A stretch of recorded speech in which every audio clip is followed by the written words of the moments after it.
for joining me on another episode of Existence. Today is a conversation with my good friend Javier Medina. He is a friend that I haven't seen in quite some time and was gracious enough to allow me to come stay with him for a weekend in Arizona. This was one of many thought-provoking conversations that we shared during our time together. Javier and I originally met as members of the same unit during our time in the United States Marine Corps. And this is a topic we discussed in the episode and one I have many conflicting feelings and attitudes towards. For the past 2 years that I have been separated from the U.S. military, I struggled immensely with what role I played in the small chunk of humanity I was born into, and how I could have been so naive and easily influenced to take part in an organization whose role it is to murder and harm other human lives in the interest of politics and its leaders, and how I trained every day to inflict death and destruction on what we were led to believe were our enemies, and how that mindset became such the norm to myself and so many others that it took years to fully question. It's in the U.S.'s propaganda and pernicious brainwashing of young people where I couldn't help but to feel so much contempt and denunciation for the country I am a citizen of. A country where still, by comparison, I remain beyond grateful to just so happen to be born into. Yet I find my pride congruent with immeasurable disappointment. I can't begin to describe the innumerable amount of ways in which it damaged, scarred, and fundamentally changed me as a person. Not to mention the profound impact it inevitably wreaked on my first relationship, where I have reflected countless futile hours on the possible person I could have been, or the life I could have led, had I not chosen to be sucked down the throat of the U.S. military's indoctrination machine, alongside so many others who were caught just like me. This dichotomy naturally led me to a multitude of conflicting thoughts and questions on the matter, of just how I should be viewing the 5-year chunk of time that has given me so much in the way of experiences and relationships, while simultaneously taking away an immense amount of youthful life. It has been only through meaningful conversation, productive therapy, and rigorous self-reflection where I've been able to palliate the thoughts and self-contempt that had consumed me for so long. And this conversation was yet another step in that direction. But, as you might assume, there are many thoughts to be discussed on this tremendously complicated matter and proved impossible to extrapolate on fully in just one episode of a podcast. And at the end of the day, these are just my opinions. And this is not a topic I find myself discussing much at all anyways, really just mainly due to my lack of care about the military and being defined by my service, and the far more interesting subjects I would rather discuss and contemplate. So this was by no means the only topic we talked about. We ponder the nature of thought, the value of conversation, memories, the nexus between love and connection, and really just two guys catching up and talking about whatever else caught our minds. So, if that interests you, I hope you enjoy the episode.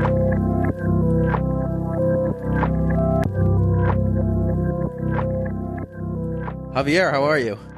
Good. How are you? I'm doing well. Thanks for coming on.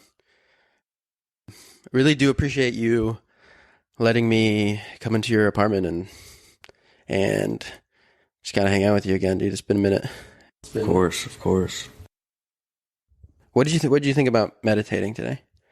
Meditating was definitely, it was good today. Yeah. In the sauna, I did it without thinking about it. Just kind of focus on my breathing. It was good. And we're talking about like thoughts today. Have you maybe been thinking about thoughts more? Yes, definitely thinking more. Just thinking on it like a different perspective. Yeah. What would you describe that perspective as? As like me consciously visualizing the thought, or like knowing about it, you know? What do you think it is? A great question. Mm-hmm.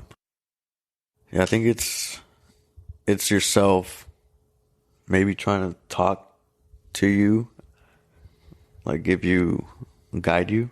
Do you think it can guide you in the wrong direction? Definitely. Get like a outside like source, and it could be a negative insight from someone else. And that negative source, when you think of that source, you think it has a agenda? No, because it's just your mind. It just keeps going from one thought to another, and maybe something in your mind that you used to think about that'll bring you back to your older thoughts. And your older thoughts are based on what? Memories, that situations that you've been in. When you reflect on your memories, do you take a certain posture to them? I just say, like, do you find your memories to be in a positive or negative light? I always take them positively, just because it's something you learn. Take it as a lesson and live like you can't change it. So I try to have something positive out of everything. It's memories. Even if it's bad, it could change your future into positively. Are you a self-described optimist? I don't know. You ever thought about that? Maybe. What do you say right now? Thinking about it? Okay. Your memories. You've been getting deja vu a lot, right? Yeah, today and yesterday, yeah. How was the experience of getting deja vu as someone who's been contemplating thought more? Yes, actually that hit me today, and I was thinking about it. I was like, what if a deja vu is you realizing that you're in the present? So you think you already saw it, but you're actually seeing it present. Oh, wow, dude. That's a really good insight. That's a good one. I think that's very astute of you to think. That's what I was thinking about today. Yeah. It's not telling you it was before. No, you're just seeing it now. For whatever reason, it's like this snap of present. Right? It's the snap of presence. Dude. Something kind of clicked. Yeah. Whatever that may be, and then you just paid attention. And it was just like, oh. You're present. Yeah. That's why you're like, I saw that. Whatever that could have been that caused you to step forward 1 second, whatever it was, it allows you to really look and assess the situation presently in just a different way. A present way. A present way. Yeah. And what do you think that different way is? What do you think that other way of being captivated by thought is? When you're just not paying attention to like what's right here. You're just living. Mm-hmm. Like your mind's just going. So whenever I feel like deja vu, everything stops and you're in the present. Yeah. What is your opinion on your sort of past not paying attention to the present right now? As you're thinking about this more. Yeah, I would say you're just not connected with people around you because you're just thinking of the past or the future. You don't just stop and live the present at that moment. And when you think about the future, is the future something that you hold a lot of reverence for, a lot of credit with, as if it's sort of going to be there? Well, I mean, I feel like if you think about something constantly, you're just going to want to do it and want to go and get it. But it's still the future, so it hasn't happened. Is the future, have you always thought their future to be a given? Not always, because one thing could change in a second and they'll just give you a different future. And how much credit do you give that thought of, how much of your attention do you give the thought that, yeah, it doesn't have to last forever, but you kind of just forget about that and let it sit in the background? Yeah, I mean, that it's like with anything else. A thought's just a thought, so it's always in the background. Are you someone who's reflected on death? Uh, yeah, multiple times. And what are your opinions on it? On what kind of death? Death, death itself. Death Or itself. what do you mean by? Like, I mean, it could be out of your like comfort, like I guess like your family, outside of your family, like someone you're not related to, Yeah. or someone you're related to is going to affect you differently. Mm-hmm. So that's it. I mean, death is death. It's going to happen either way. Mm-hmm. But your reactions is, I feel, how you're connected with each person. Because if someone dies that you don't know, you're not going to feel anything for it. Because it's, yeah, you're going to feel sad or whatever. But you don't know them. So it'll affect you differently than if it's someone that you do know. Is death in that view, then your life is made up of other moments of death of a different kind? A different kind being the death of relationships, or a death of a chapter in your life, or the death of your parents, a death of an idea, and then eventually leading up to, I guess, the death of a self.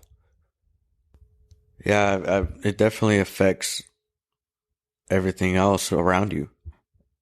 Like if it's a death of an idea, you're not going to pursue it anymore. You're just going to forget it and move on.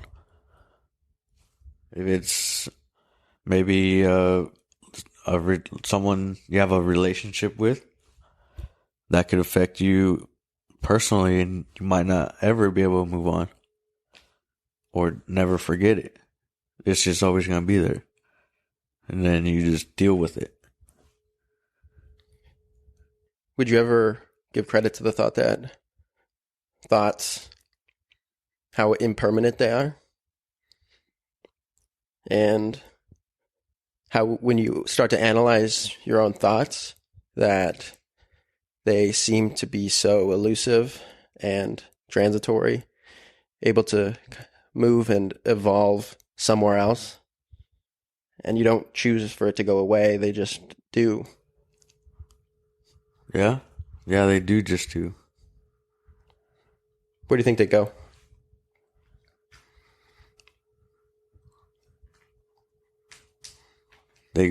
That's a good question. I don't know where they go. You just forget about them. They disappear. But then some come back up. That's true. That's very true. What do you do then? Yeah, where'd it go? Where did it go? If you forgot about it, but if something makes you remember it again, where was it? Where was it? Why couldn't you remember it? And when you remember it again, it seems as if it's part of your history, right? Right. Where it's something in the history of yourself that something happened there. Whatever. I mean, there's an infinite amount of thoughts seemingly that you can have. Right. It almost as if it gets blinded by this, like this mirror almost, where you forget about it. I mean, it's almost like this mirror. It's almost like it goes across. It's almost like there's a ball, right? You throw a ball, but that ball is going in a circle, like it's going in a loop, and that ball is just in the air spinning, and somewhere along when it rotates, like as it gets to like the horizon, or like the diameter of a circle, it hits a mirror and you can no longer see behind it. Right. And then it goes back underneath that mirror and then comes around, and then it hits the mirror again, it disappears, and then it comes back around. So what's making it come around? What's the force making it come around? Yeah. I don't know. But it is almost, and I don't know if I'm making this. There has to be something triggering that to where it comes back. Well, right? it's not. Yeah, it's not necessarily coming back though. It's in a circle. Imagine this ball here spinning. I'm spinning my finger in the air just in front of me, in a circle back and forth. And as it goes to like the far reach of my circle, there's a mirror there. And then it goes back under and then around. Right. So it looks like it's not there, So it looks like it's not there. but it's just doing the But circle. it's just doing the circle. Yeah. It's just on that axis or that spin. Right. And so it just disappears and you forget about it. And then it comes back underneath the mirror. Yeah. A small mirror where as it comes down, you forget, and then it comes back around. And sometimes, like, do you ever think you can forget a memory? You can think you can truly forget a memory. I mean, if there would be nothing that will remind you of it, eventually, if you just forget it, and nothing will remind you of it, just get rid of everything. Yeah. I believe you could, if you really wanted to. Really? What about people with extremely good memories? People that have an unusual capacity for memorization ability. Yeah. What about the people that forget everything when they get old? Yeah. You just forget everything. Yeah. You don't know who you are. You don't know who your family is. How does that happen? I don't know either. Isn't that crazy?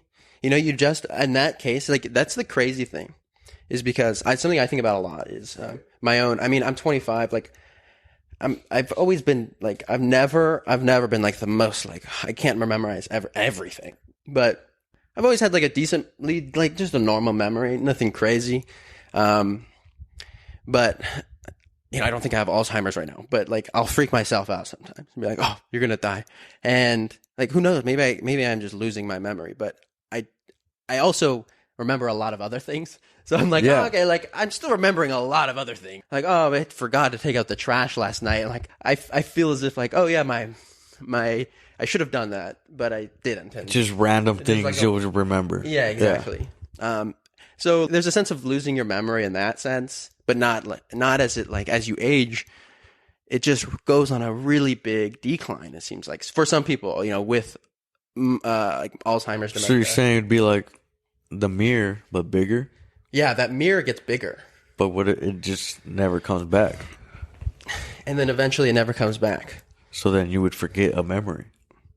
Literally erase it. Is that what death is? That kind of that whatever that mirror stands for, that Maybe. gets bigger, Maybe. and It's just coming to that end, and the mirror just gets bigger and bigger. yeah.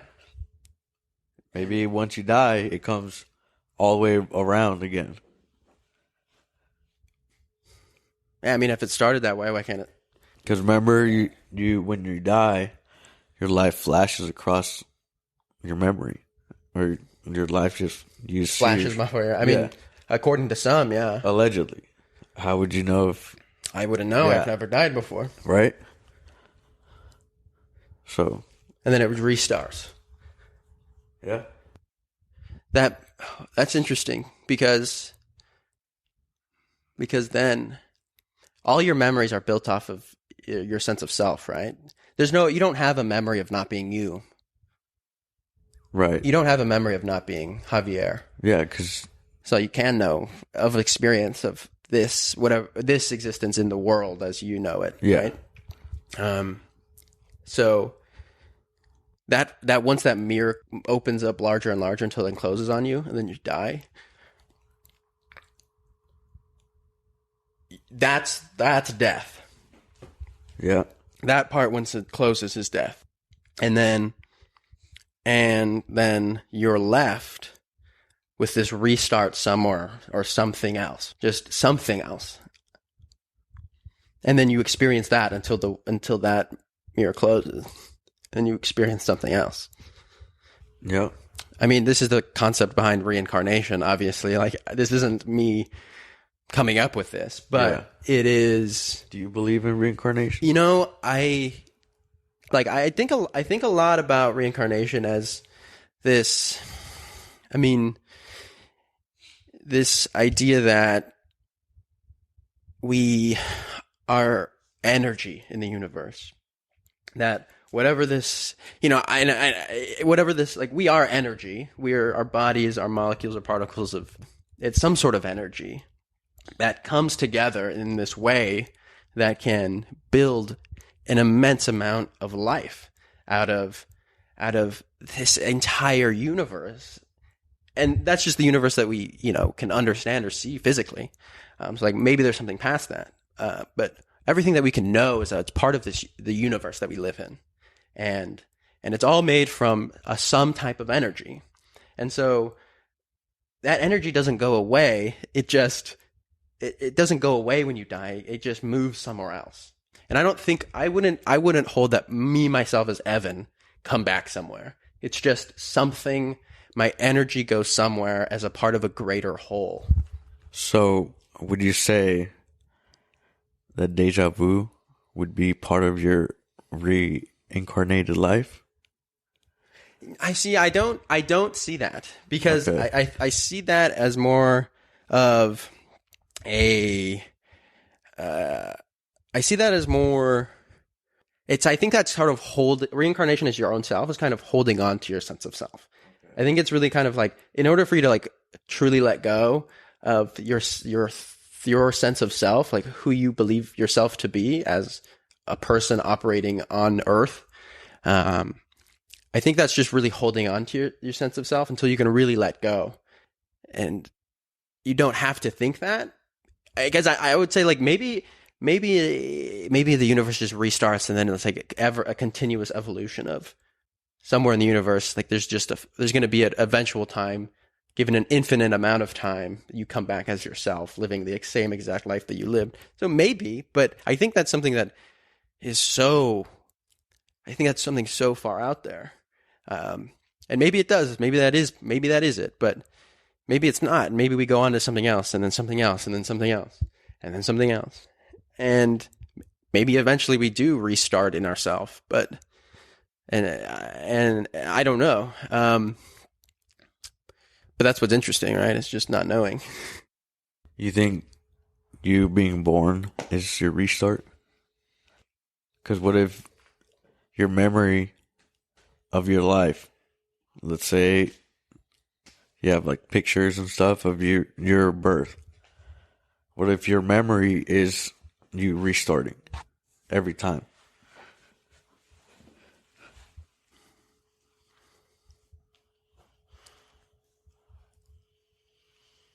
Yeah, but I maybe I'm just not seeing it, Right. Maybe I'm just not seeing it. Maybe though. What is happiness to you?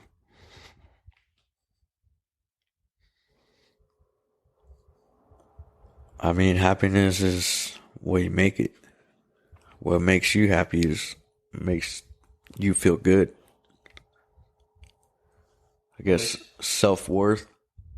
I don't know if that would be considered. Yeah, dude, totally, man, 100%. No, yeah. No, dude, 100% self-worth is a million percent capable of making you happy. Of course, that's Right. huge, man. Is that something you've struggled with in your past? Possibly. I don't know. You can say yes, yeah, Right. I would say a little bit. a little bit. Okay, Yeah. cool. Yeah, I mean, I didn't want to force it on you. No, If it's not, it's I was not. thinking about it. I'm like, looking back in the past, I would say so. Yeah, I only say that because I know you. Yeah. Like I know you, and like you spend a lot of time with somebody. Yeah. You get to know somebody pretty well. I mean, that's the thing about the Marine Corps is like you get to know people incredibly well very quickly. Yes. Because You're just always with them. you're just always with them all the time, and you get to experience them every single day Yeah. for years. And it just doesn't stop. And it almost is like it's almost like this kind of, it's like a work relationship on steroid. Oh, definitely. Because you're like, oh yeah, I have my coworkers, but then I go home to my wife or whatever. Yeah. At the end of the day, And then some of them are living. you live together. You go Yeah. home in a community with other people, and you're just with people all the time. And then you go work with them. Yeah. And then you come back and live with them. And you know what's crazy is that's what I did. I didn't work with them, but like I lived in a commune in Portland, Oregon. Right. And I was like, whoa, dude, like 15 people, like living with a lot of people. And I've lived in a hostel and and I never think about it. I have thought that I've always lived with people, but I've never thought living in the Marine Corps with Marines constantly in the barracks was like that sort of thing, that same thing. And, Yeah. like, you just get used to it. You just get used to it. Yeah. Because it's just your life at that point. Yeah. It's like, oh yeah, this is just what it is, and it's not something outside. It's like, oh yeah, like we lived together for years, unless you get married or whatever. Right. But the people who don't get married, or you're on deployment or whatever for months at a time, those are you have to rely on those people, because those they are your relationships. That is your wife coming back. You're coming back home, and you're like, that's my living with each other, spouse, whatever. Like, it's just them or your husband, whatever. Like that, it's just your partner, and you have a million of them. There's a lot of people, and you hang out with, you get close with certain ones, and then you kind of move on from other ones, but because you don't get along with everybody, right? Even though you try to, but yeah, dude, you try. It's hard to get along with everybody, though. Yeah, there's just so many different personalities and way of living. Mm-hmm. Everyone's different. You just get used to some more than others, I guess. Yeah. What do you think kept our group together? I think just oh man.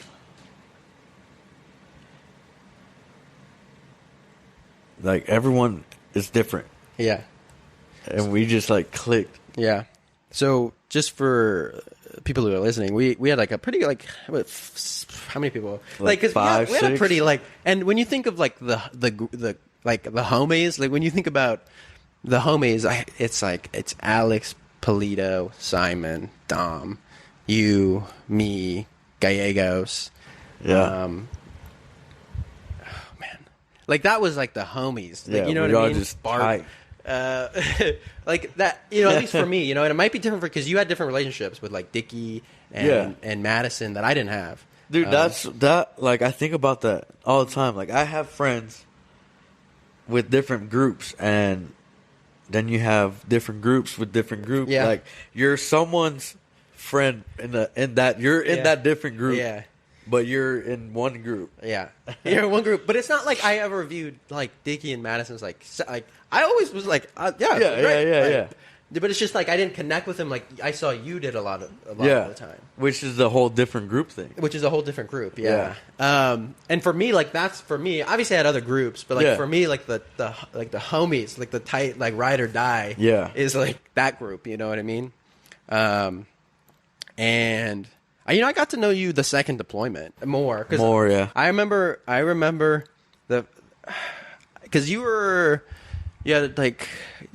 always, like, around, and I was like, we were always chill, like, never like any bad blood at all. No. And then but I think the second deployment, when you lived so close, when you lived next door, next door, right, literally right next door to me and Polito and Dom. God, that room. But that was the room. That was the room in the barracks in Okinawa, Japan, in the United States Marine Corps. And the very niche group. Wouldn't recommend it. Really wouldn't. 10 out of 10, do not recommend. But when you moved in next door, I was like, okay, like, cool, but Medina's next door. Yeah. I was like, cool. And then you started coming over, because I think you were, like, more with Polito and Dom, because Dom's friends with everybody. Yeah.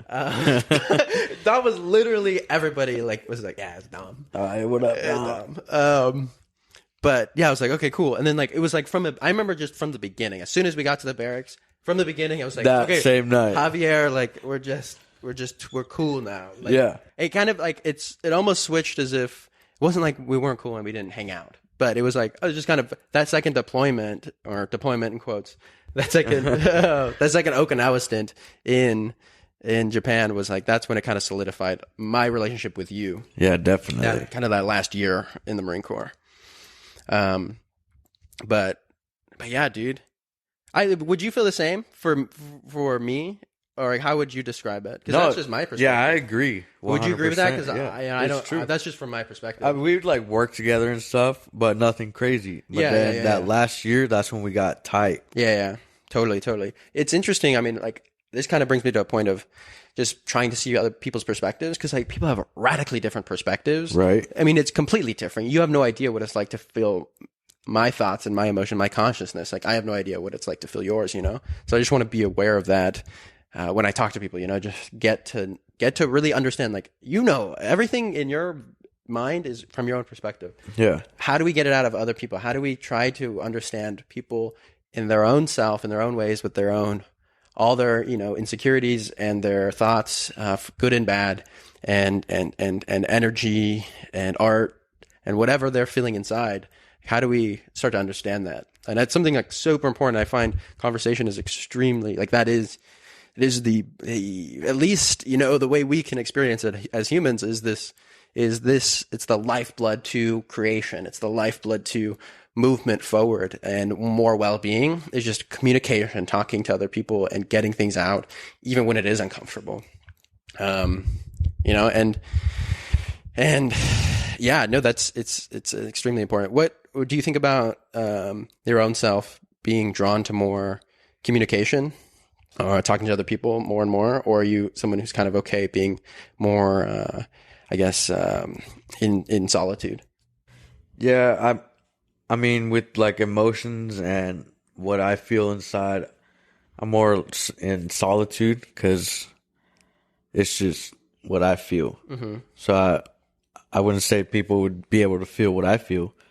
So I just keep it to myself. And do you think that's a correct way of thinking? To a certain extent, because there's also certain things that you should talk with people that might affect you in a certain way. Just, I mean, it might be good to be able to talk to people and see like different perspectives, like you're saying, mm-hmm. and that might help you. You just never know. Are you someone who, when you do talk to somebody, you make it a point to try to see it from their perspective, or do you kind of come at it from your own angle? I would say I like to see different perspectives. I'll stand back and okay, look at the big picture, you know? Yeah, definitely. Maybe I'm wrong. Yeah. So let's see what they think. Stand back, look at the big picture. Yeah, something I reflect on often is my own ignorance, you know? I think it's so important to admit like how little you know and how myopic your perspective is. That is to say, like, how narrow of a view you have and you can offer on the world. Because at the end of the day, it is you just through your own eyes, through your own mind, through your own consciousness experiencing it. And you have no idea how it might be if you were someone else or in another position. And so I want to be able to really check myself and realize, like, hey, maybe I'm going about this wrong. Maybe the way I thought was right isn't right. Or maybe something I never even gave thought to at all isn't right either. And that's so important when we learn that other people think the exact same way as you. And we can come at conversations both realizing this way of thinking that we all do to some extent think that our view is the only way until we check ourselves, or at least the best way, or the way that you've grown into knowing. And it is very important to be able to do that, to have healthy and effective and meaningful conversations that actually do affect the way in which we operate in the world. And I think by being able to do that, we do really open up our consciousness in that way, because I'm able to take a piece of yours and bring it into mine. And you keep doing that more and more. It's as if I'm just grabbing people's consciousness as a piece of them and reaching out and kind of taking some small piece of what they are thinking, what they're experiencing, and broadening my own horizon, broadening my own worldview and experience. So, that's why I'm starting this. This is why this is happening, because I value communication Right. so heavily, because I know how much it can alter and radically mold my life and other people's lives for the better. And I've really leaned into like extreme vulnerability, which is it's very hard to do. Definitely. And I'm so, honestly, dude, I'm so proud of you for really leaning into it. I had no idea what you were going through, and as close as you want to be to somebody, like it's just kind of hard when you're just separated. And I know you're going through a lot. Everybody's going through a lot, man. Everybody's going through a lot, and I want you to know that you're not alone in this. Like, always here for you, and I'm very, very proud of you for like realizing some problems in your life, or like some ways of negativity that weren't leading you down a right direction. And I am very, very, extremely, immensely proud of your thinking in a different light to kind of reanalyze your situation, because it's not easy. And I've been there and I've done it too. So I know how hard that is, and I know how difficult of a conversation that is with yourself. You're talking to yourself in a lot of ways, and you're kind of just you're just constantly in your own head about certain things, whether or not you should make a certain action or say something, and it's difficult. So good on you, man. I appreciate that. It means a lot. And like you said, I'm here for you too. It's always good to just listen what other people have to say, and get different perspectives. Yeah, it means a lot. It was a lot of evaluating myself and doing big decisions and just changing certain things. And I feel like it's going good so far. Definitely. Yeah, dude, and keep riding that train, man. And I want you to know that you just keep riding that train as hard as it gets. Like it'll come out the other side. Just keep moving forward. I'm no expert in anything. You're no expert in anything, and that's why we have to admit that and try to check ourselves, and reach out to other people, because we need to be able to mold ourselves in that way in order for any real, like, true, genuine growth. Because growth doesn't come by staying in your own lane. Growth doesn't come when you don't look to the mirrors, you don't look to the back window. Like, you just stay focused in your lane, and you put on blinders, and then you march in that direction, and you don't stop, because you have no idea what else to look at.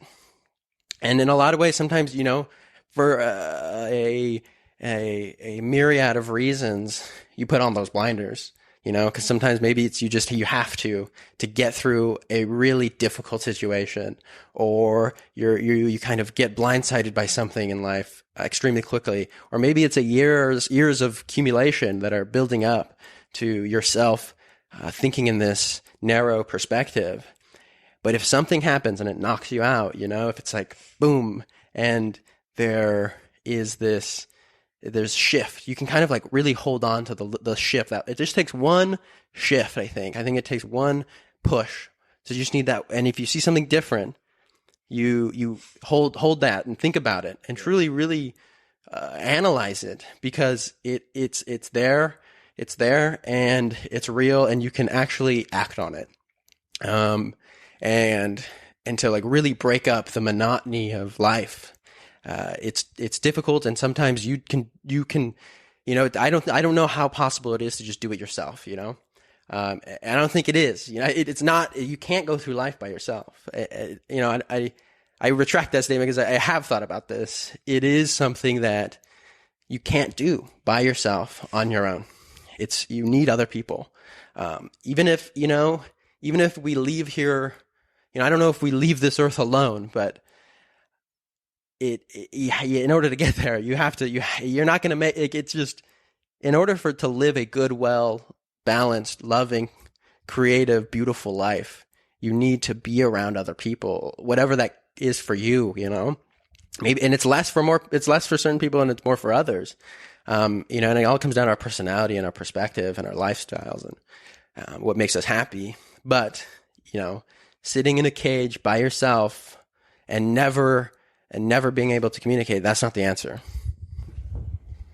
Yeah, I 100% agree. That's definitely helps a lot to just,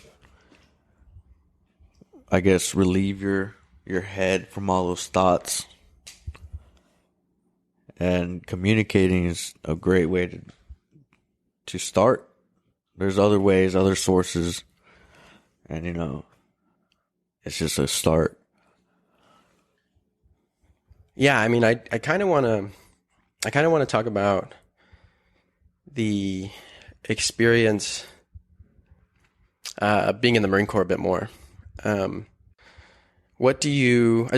just asking to expand a bit more on your opinion of the Marine Corps, just in general. Just in general, I mean, I guess it is what you make of it. Some people like it, some people don't. And to me, I felt like it was a good experience. Yeah, there was those bad times and stuff, but for me, I learned a lot from it. If it was from something bad or something good, I definitely learned a lot because it was my whole life. Did you ever regret it? I wouldn't say regret it because it was an experience. Definitely did things I would never be able to do ever again. And I also saw things that I would never be able to see again. Places. It's just a once-in-a-lifetime experience. Would you describe it as an adventure? Yeah, definitely. You never know. Every day is different. You never know what's going to happen. You're always alert and just waiting for something to happen. It could happen today, it could happen tomorrow. You never know when something can happen. Yeah. And I agree with you completely on the going places and seeing things and experiencing experiences that you would literally never be able to ever experience. Ever. I think that's just like, it wouldn't even be on your radar to do. Like, I think there's so many experiences you can have, and it's not just related to learning how to murder people in war. That is what you experience. You get to experience a lot of things, like go places and on and around technology that you would just not even have any opportunity to be around. Right. What was your favorite experience of the Marine Corps? Man.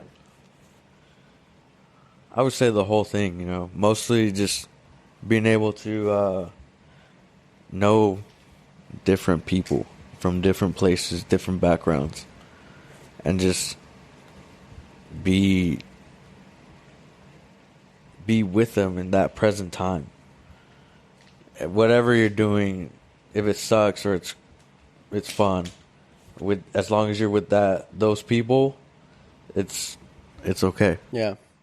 And so you kind of say the experience as a whole is your favorite. And yeah, I totally get that, man. I do get that because like, whether I like it or not, I would never want to not have you guys in my life. Right. Like I would never want to not have everyone of our, cohort that was with us going through everything. I wouldn't want them to not be there. I love those. Like, I love them more than anything. Like, if it was any one of you people that needed me to like fly there to you tonight, I'll do it. Yeah. And I if know you can't, you'll figure it the fuck out. Figure it out. Yeah. And you don't get, like, where else do you get that? A few other places, like, I'm sure you can get that, like, on the fire department or, like, the police department, whatever, other than the military. And it's, and I'm obviously, like, you can get other places. But to that intensity, especially, being in combat with somebody, and not that we experience combat, but, like, when you think about the military as a whole, and being in combat with somebody fighting alongside of you, life and death. That's not a normal college age experience for somebody who's never gone through it. Yeah. Somebody that's 20 years old, You would fighting never for your do life that again. next to somebody else, while other people are in a dorm or a classroom studying about math. It's just different, Yeah. And it is so intense because it is an intense thing to do. And my perspective on the military, like we were talking about earlier, was very, very negative, and it still is as a whole. But my part in it, as somebody who I never went to combat, never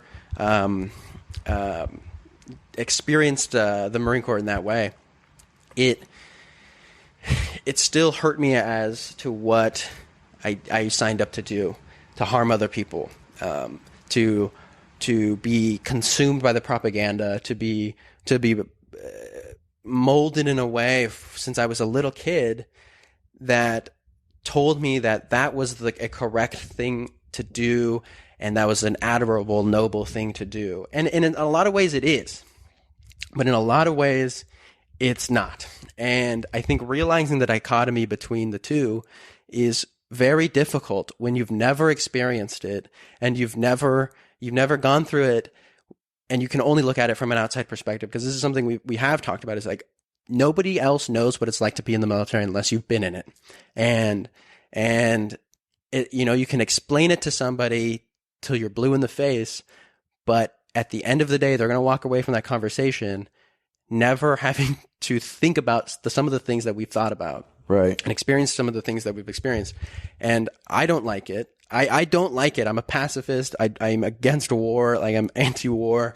And I, as a whole, as a species, and I think, that is the direction we need to move.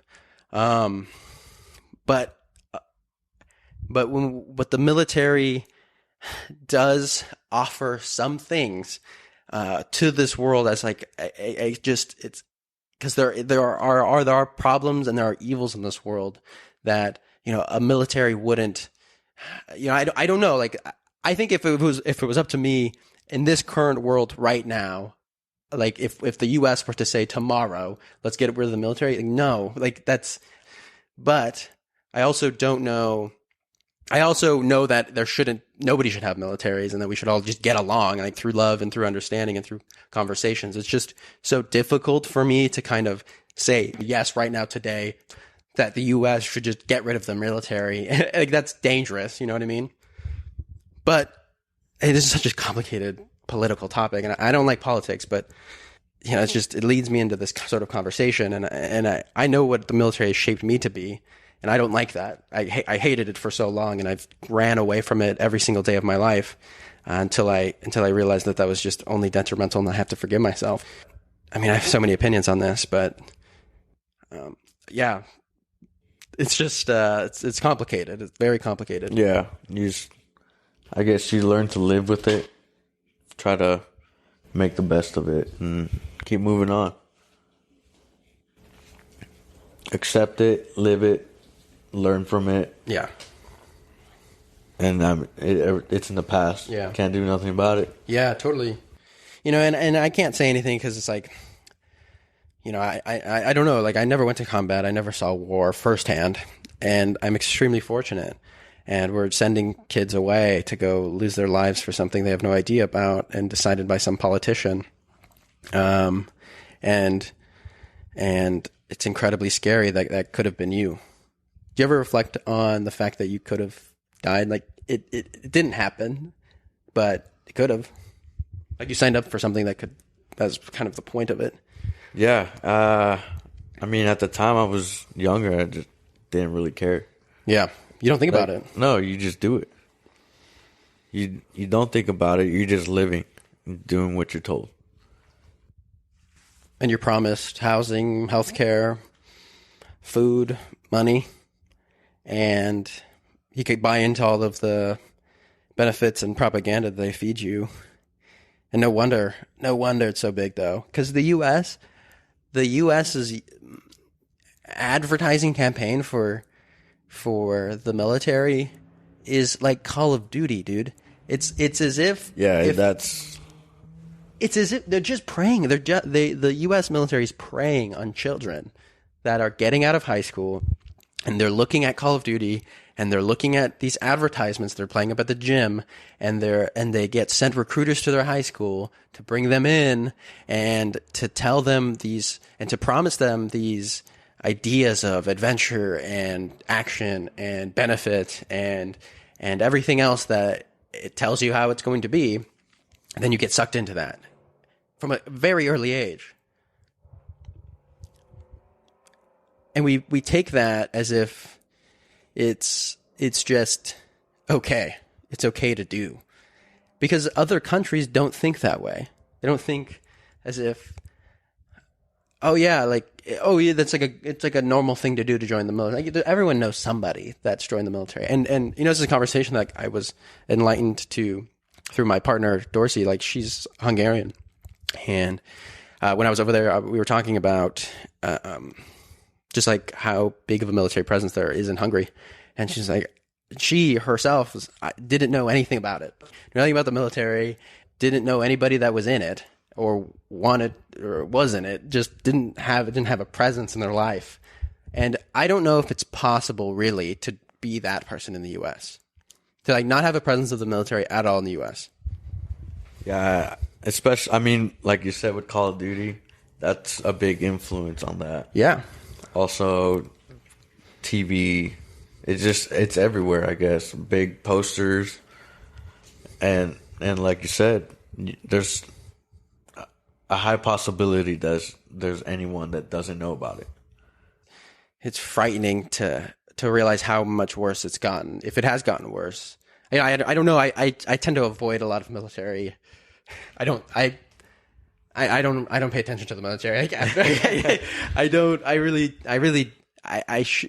Politics is something that I do pay attention to, but there's a lot of things to pay attention to. So, and I've really separated myself from caring about the military after being in it for so long. Yeah.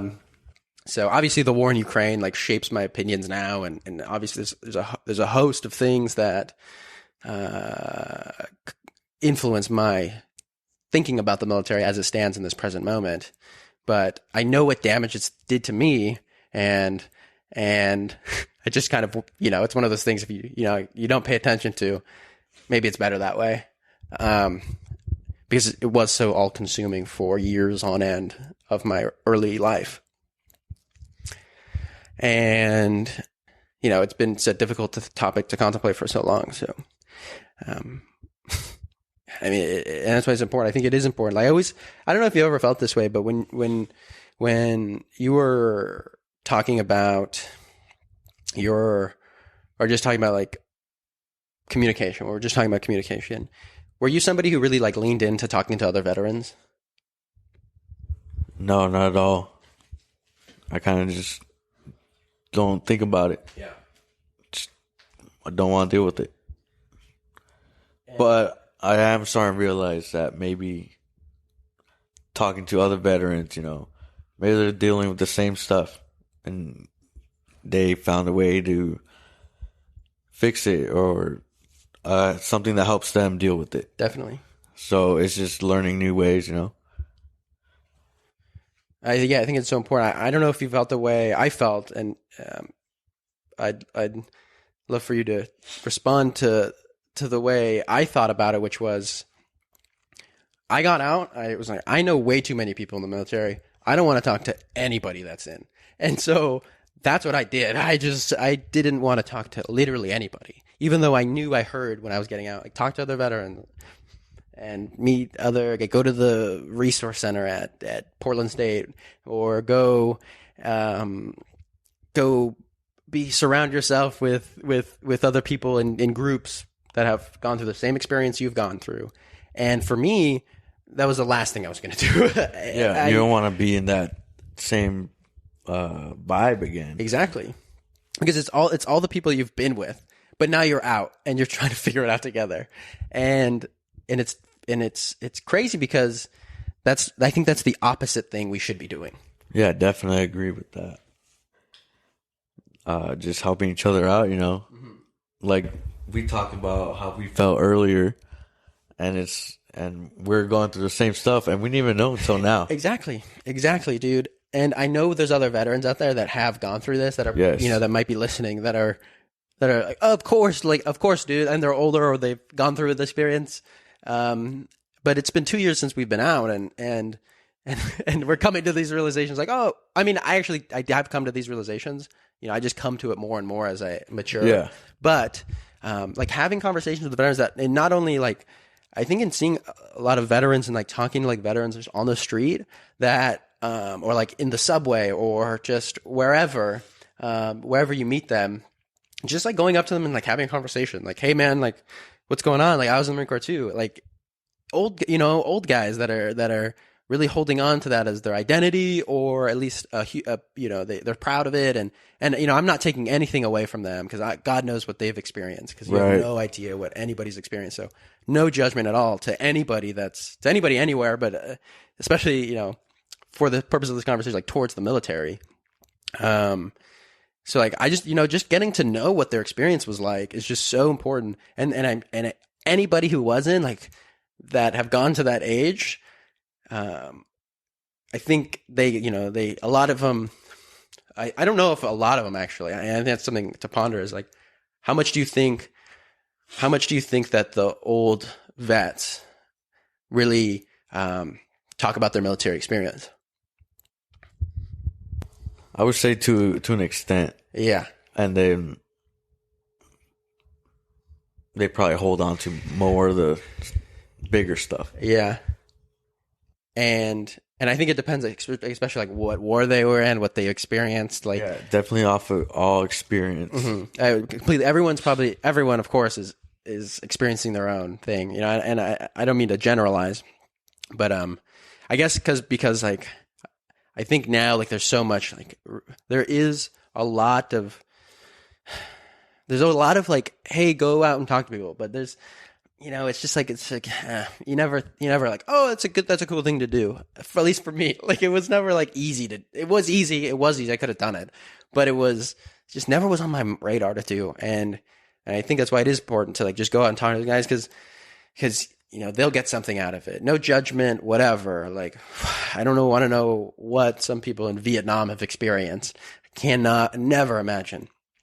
But, and that shaped who they are. But like people like you and I, who kind of are younger, like who got out recently and lived life and experienced life after the Marine Corps as a child, and then kind of like, oh yeah, we should really like make this easier for us, being able to like be surrounded by people that do think differently about the experience of the military, after being separated from it.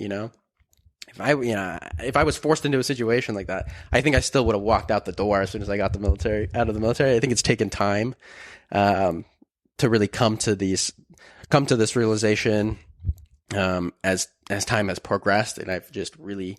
But it's hard to say, because I've only shaped these ways of thinking about the military through conversation with the people in the military. So it's like, it's really, I think it just kind of happened, and it just happened wherever I was, that I was able to meet people in the military, and that shaped my view.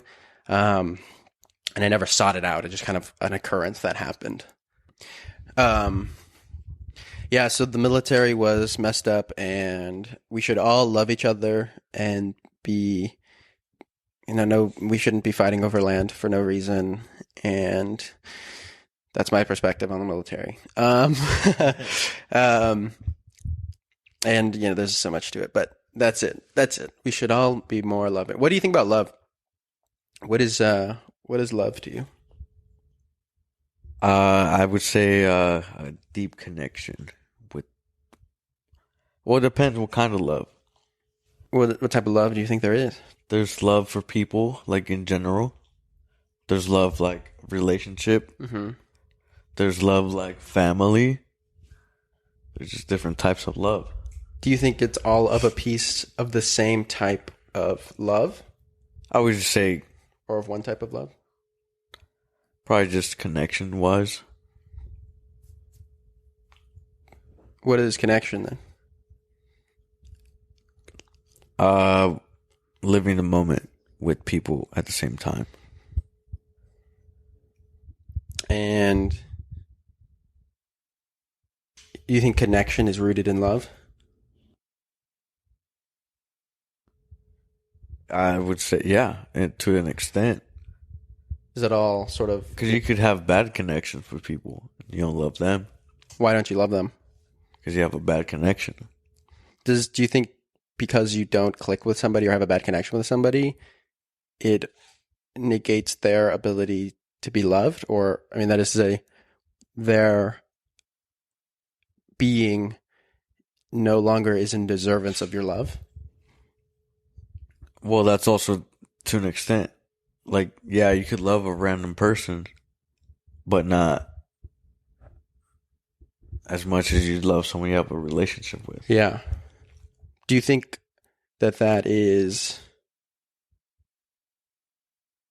Do you think it's impossible to kind of get around? Or do you think there's a way to love somebody you've never met before just as much as you would love your partner or your mother? Yeah. I mean, it also goes back to having a connection. You can have just a random person you never met and they connected to you, with you somehow. They give you something, they teach you something, they show you something. And if it creates a strong connection, then you can say you technically love them, even though you don't know anything about them. What do you think about love? Oh, man. Love for me is the essence of life. I think love is... I mean, this is a very big thing to ask me because it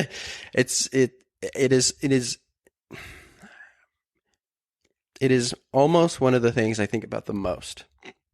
I would say it probably, I guess I've never been pressed to think about what I think about the most, but this is probably it. It probably is. This is it. I think it is. I mean, it's up there with other things, but they're all connected. They are definitely all connected, right? But that's like, I think what you just asked me is like, like you gave me a question like incredibly big, so I'm trying to figure out where to start. I guess I think there's no wrong place to start with love. So love is what we should... Are you thinking about everyone? I'm thinking or yourself? about... No. What do you think of... When I think about love, I think of everything.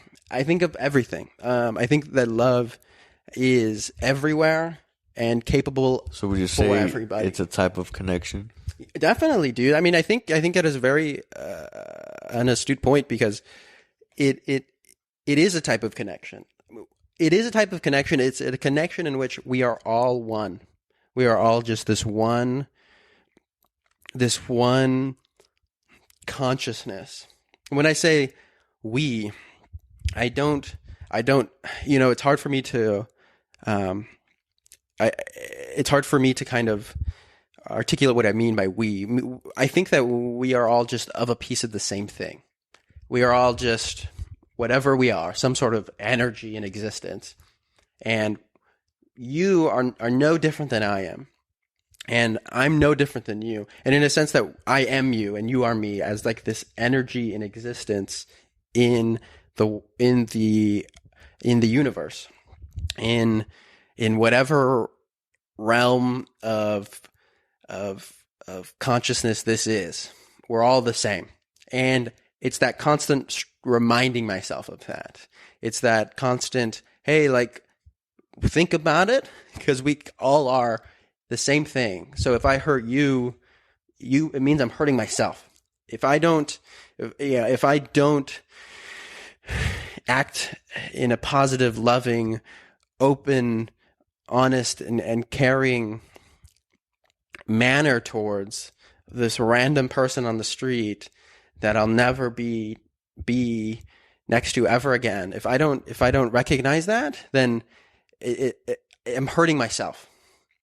And it's hard because I feel as if, it's something I'm trying so desperately to do, but I'm not perfect, and I can't be that person 100% of the time, because there's a lot of things going on in my own ego and my own self, and I'm trying every day to break away from that ego, to break away from that sense of my own self that doesn't try and help out the person in need, and I like to think I'm a person that thinks about it and does it as often as I possibly can. And I have to admit my own imperfection, because I'm not perfect. And that me 100% of the time, every waking minute of my life? No, it's not. And I struggle with that because I want to be that person. But it's very, very difficult. And I have to learn to forgive myself for not being in a headspace or paying attention enough, being aware of enough to be that person 100% of the time. But it's the perfection doesn't exist. So it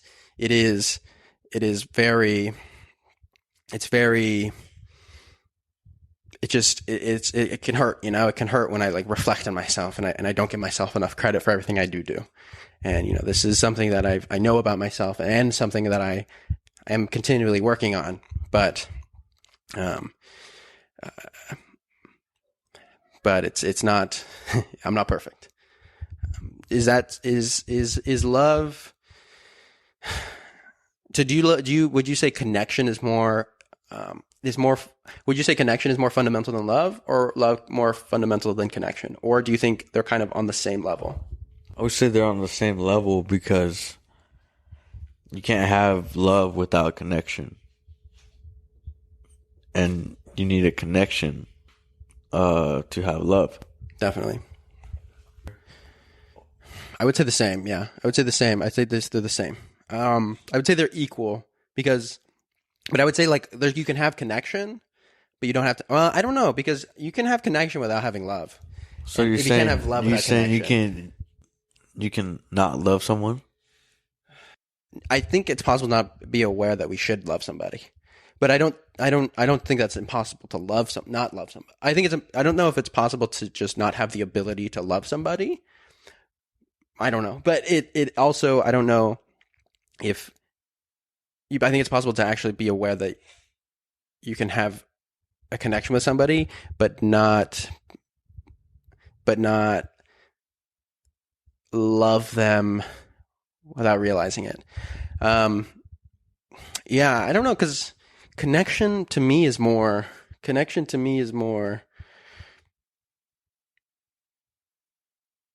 it's more okay. To say connection is superficial is not how I want it to come across, but it almost, like I said, I think this summarizes it well, is that you can have connection without love, but no love without connection. So, I mean, maybe I need to think about that more, but that's kind of the way I think about it right now.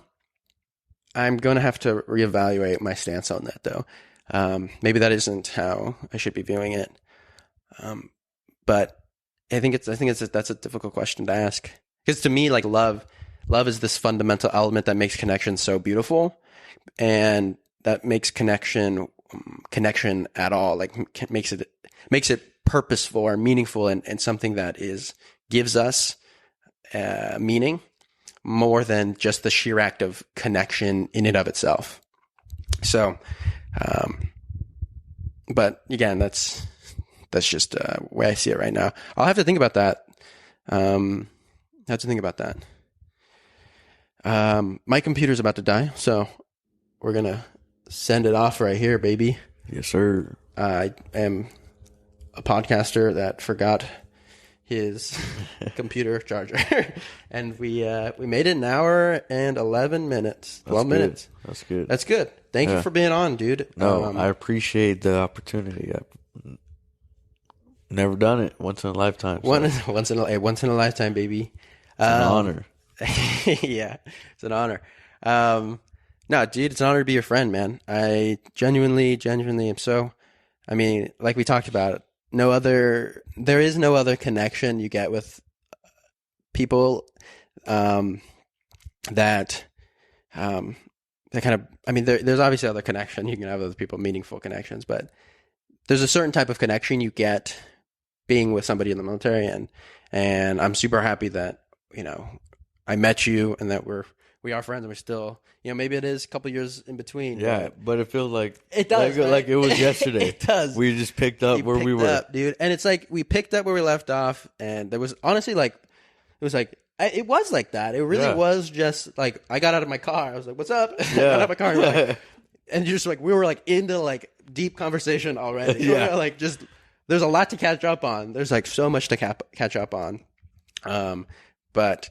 I'm glad we could talk more today, and you're not going to not be my friend anytime soon. So. Yeah, dude, I know. We're just here. Hey, we're just here. Thanks, man. Love you, bro. Love you too. And bye. Later. Well, thanks for listening. And I appreciate anyone who so kindly takes the time to review this podcast on Apple Podcast or Spotify. And a friendly reminder that Existence, the podcast, is on social media at Existence Pod on TikTok, Instagram, YouTube, Reddit. So the links are in the description. So if that interests you, go check them out. Big things to come. Big things to come from Existence. All of Existence in one podcast. That's the new slogan. All right. Thanks, guys. Have a good one.